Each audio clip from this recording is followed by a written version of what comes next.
Madison, Wisconsin. Population 240,323. Student population 42,595. Known for its esteemed university, crazy parties, and delicious cheese. But its hidden gem, its history through architecture.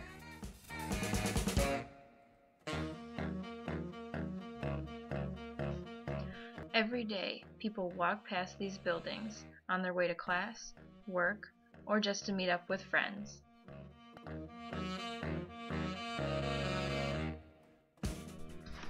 But how well do we know the significance of these buildings? How well do you know Madison?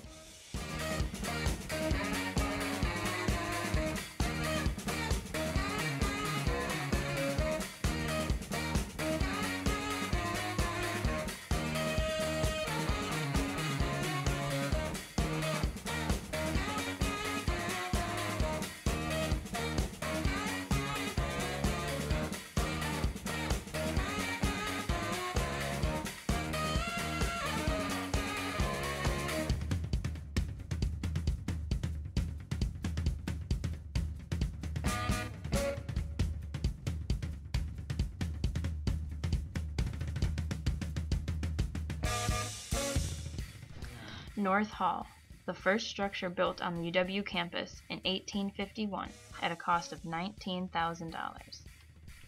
For the first 4 years, it was the entire UW campus. It originally included dorms, a museum, classrooms, a mess hall, and the library. John Muir, founder of our national park system, resided in North Hall from 1860 to 1863. Surrounded by a wooded area at this time, he noted that students often hunted for game when food was hard to come by. 150 years later, North Hall still stands in its original location. However, it is now home to the Political Sciences Department. Bascom Hall opened in 1859 as the first entirely instructional building at the UW. There was a large dome that sat atop the original building, but it caught fire in 1916 and burned down. The iconic bronze Abraham Lincoln statue that sits in front of Bascom Hall is an exact replica of the statue at Lincoln's birthplace in Kentucky. This statue is representative of the gratitude the UW had for Abraham Lincoln signing the Morrill Land Grant Act in 1862. This act provided federal aid to the university and thus heavily influenced the UW's development. In 1967, Bascom Hill saw violent Vietnam protests between students and Madison police officers. The pink flamingos that we see every year that we know and love date back to 1979. It was a joke put on by the Pail and Shovel Party on campus as a celebration of their re-election to head the UW Student Association, the official student governing body. Recently, in 2012, President Barack Obama came to speak to the UW campus right in front of Bascom Hall. Bascom Hill is one of the most walked past by students every single day, but it is also the campus's most historic and interesting area. Science Hall, completed in December of 1887. It was one of the very first buildings in the entire country to be constructed of all masonry and metal. Today, it is one of the very few in the country that is still intact of its kind.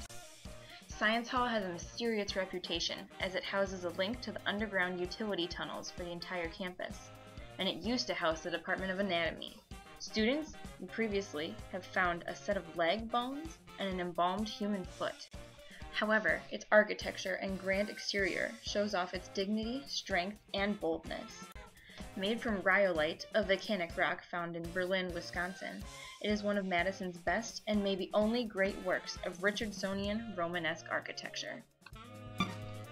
The UW Armory and Gymnasium, also known as the Red Gym, was built in 1894 for $127,000.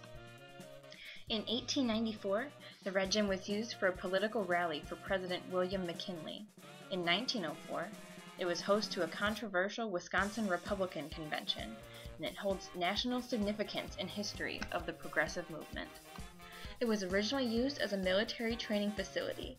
But as the decline of the military came in the 1920s and 30s, the ROTC continued to use it into the 60s.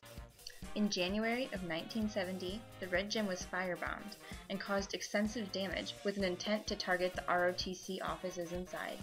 In 1993, it was declared a historic landmark. One of the most significant and memorable buildings in downtown Madison, the Wisconsin State Capitol, was built in 1906. The architect, George V. Post, was part of the Chicago School architectural movement. This movement pioneered the use of steel to make taller and stronger structures. The building we see standing today is the third Wisconsin State Capitol in Madison. The first, built in 1837, cost $60,000 and proved to be inadequate size.